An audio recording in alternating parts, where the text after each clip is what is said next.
Salutare bărboșilor! Acesta este primul review pentru un gadget pe bărbosul.ro. Este vorba de un Samsung Galaxy J5. Din ce am căutat pe net, nu prea există un unboxing făcut și un short review măcar în limba română. Majoritatea sunt din afară, dar na, piața din afară se comportă altfel față de piața de la noi. Dar să lăsăm polologia și să vedem ce avem aici. Avem un J5 de 8 GB, un procesor de 1,2 GHz, un quad-core de 1,2 GHz, un ecran HD Super AMOLED, o cameră principală de 13 megapixeli cu autofocus și o cameră frontală de 5 megapixeli cu flash să facem selfie-uri mai luminate, o memorie internă de 8 GB. Ambalajul este simplu, robust. Ce mai avem la el? Ce putem să mai aflăm? Nimic. Hai să trecem la desigilare. Nu avem nevoie de cutter. Sigilul a fost făcut pentru a trece seria pe garanție. Deci aceasta este cutia, mai puteți uita încă o dată la ea.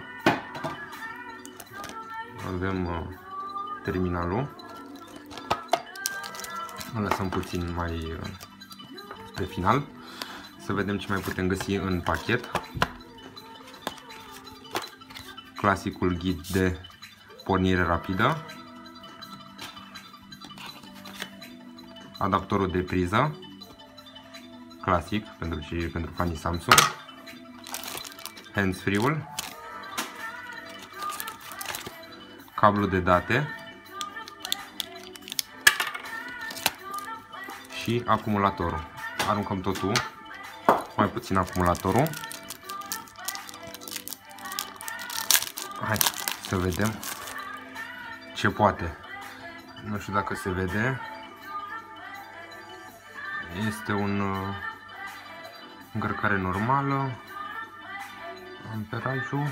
Nu avem voie să-l aruncăm în foc, să-l dăm cățelului să-l mănânce, să-l deschidem cu șurubelnița și să-l ținem la soare. Ok, Captain Obvious. Ne spune și pe ecran ce spunea și pe spatele pachetului. Hai să-l defoliem. Folia asta protejează, dar arată groaznic cu amprentele. Hai să văd eu să mă prind de unde se desface.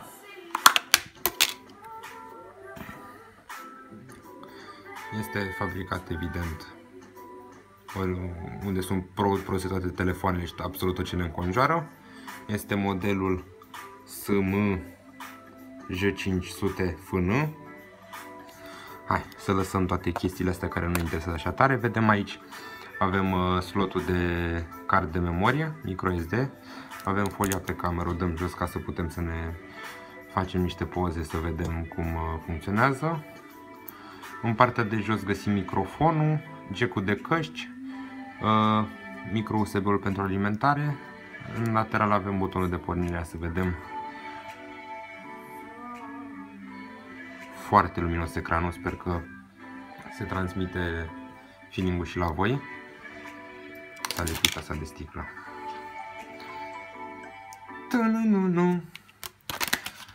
Bun, să vedem ce știe să facă.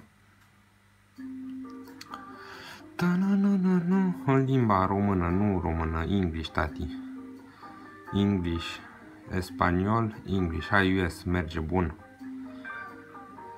Nu avem sim de introdus. Next. Ne trebuie un Wi-Fi.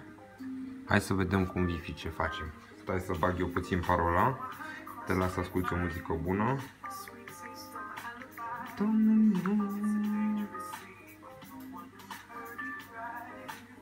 Haț! S-a conectat.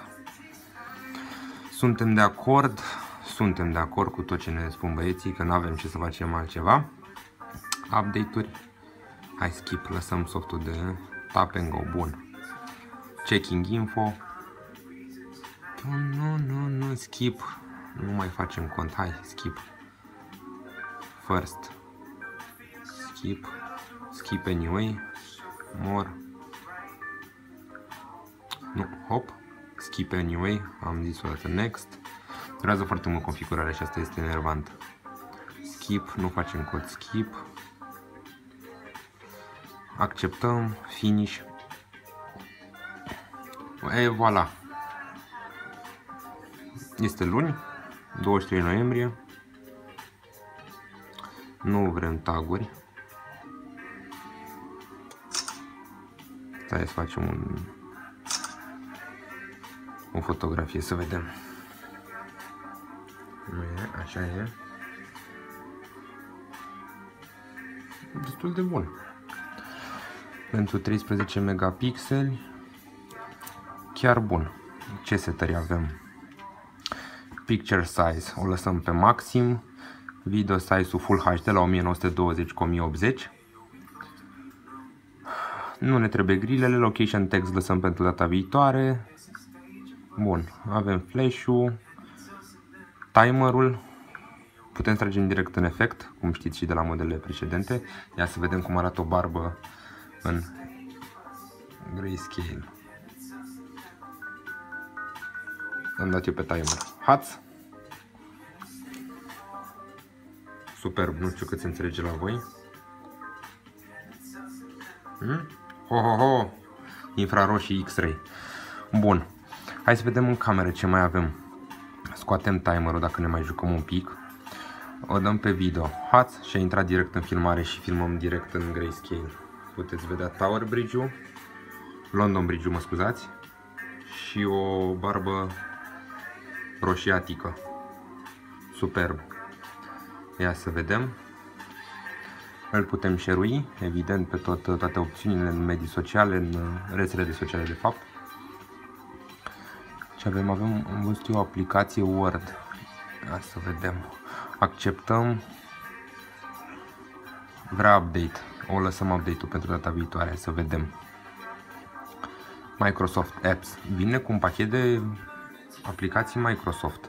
Avem un Excel, PowerPoint, OneNote, OneDrive, Word și Skype. Hai să vedem PowerPoint-ul de curiozitate cum arată. Toate vor update. Lăsăm pe micuț să-și facă update-ul. Îmi place foarte mult cum se simte butonul central la atingere. Este ușor pronunțat. Am avut până de curând un Galaxy Note 3 și nu era așa pronunțat. Mai dăm jos o folie între timp. Hai să dăm și de pe capacul din spate ca să-l simțim.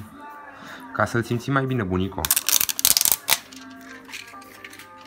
Un plastic nici mat, am lovit camera, mă scuzați. Un plastic nici mat, nici lucios, undeva între două ape. Pare destul de rezistent și a făcut un update. Smart Manager a venit de la producător cu 58% baterie. Deja storage-ul este 50% și eu n-am instalat nimic. Asta este un pic cam ciudat. Bine, micuține specifică pe ambalaj că parte din memorie poate fi ocupată de conținut deja existent. Dar chiar așa? Ia, se vede? Se vede. Storage-ul 49%. Da. Clean all. Hai să nu clean all. Să dăm în altele. Hai să vedem un YouTube cum se mișcă. Choose an account. Aoleu, iarăși mă trece prin toți pașii de... Dar nu vreau. Ok, nu vreau. E bine că nu vreau. Ok, barbosul.ro. Am scris altceva. bosul.ro. Arbosul. Barbosul.ro. Autocorectul e... Și avem aici clipul. Punem puțin pauză la muzica de fundal să vedem cum se și aude.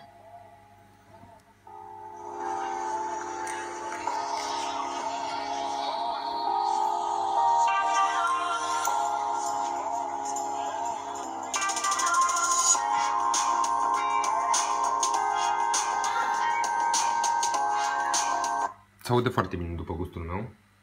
Este un difuzor, un speaker clar și este doar unul. Mă rog, el este împărțit în două grila de pe spate. Foarte, foarte bun după gustul meu. Să ne mai jucăm puțin să vedem cu ce aplicații vine preinstalate. Avem clasicul Google Folder, să spunem așa, Google Search-ul, Voice Search-ul, Gmail-ul, Drive-ul, Hangouts, Google Settings și poze, Photos. Avem Planner. Hai să uităm puțin în Apple App Store. Defect profesional.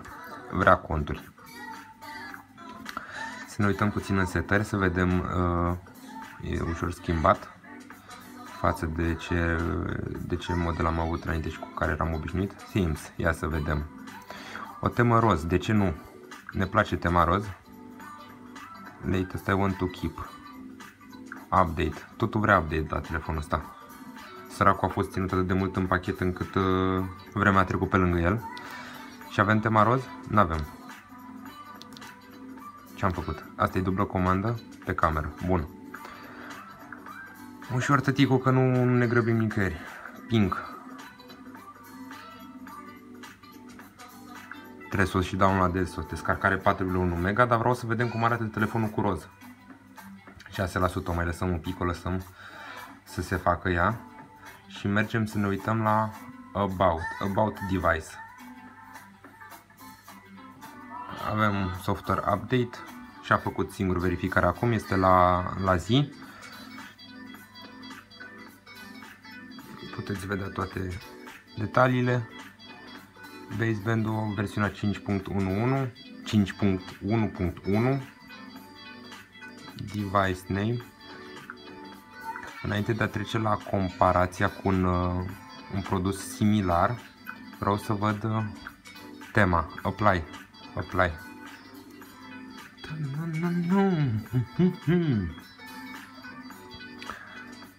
Se mișcă bine.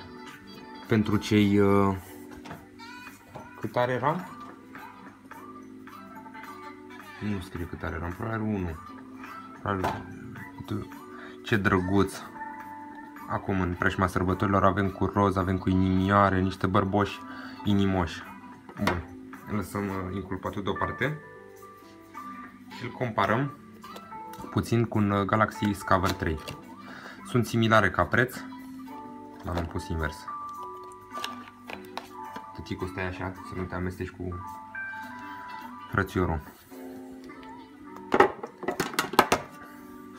Ca dimensiuni este semnificativ mai mare ecranul la J5 decât la X-Cover 3.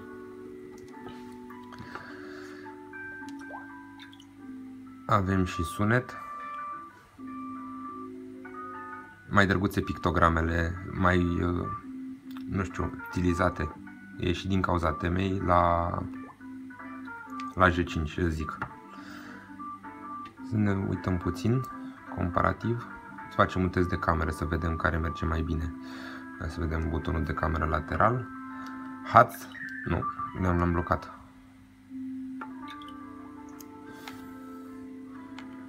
Se vede pe auto diferența.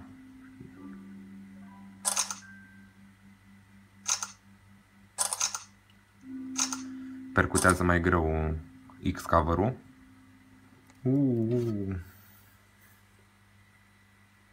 Da, este net superior G5-ul și mi se pare că au apărut în aceeași perioadă. Deci nu e o mare diferență între ei. Cam asta ar fi short review la G5. Dacă aveți curiozități sau vreți să mai vedeți și altceva din ce poate telefonul ăsta, lăsați un comentariu pe YouTube, la articol direct pe Bărbosul. Până data viitoare, barba sus!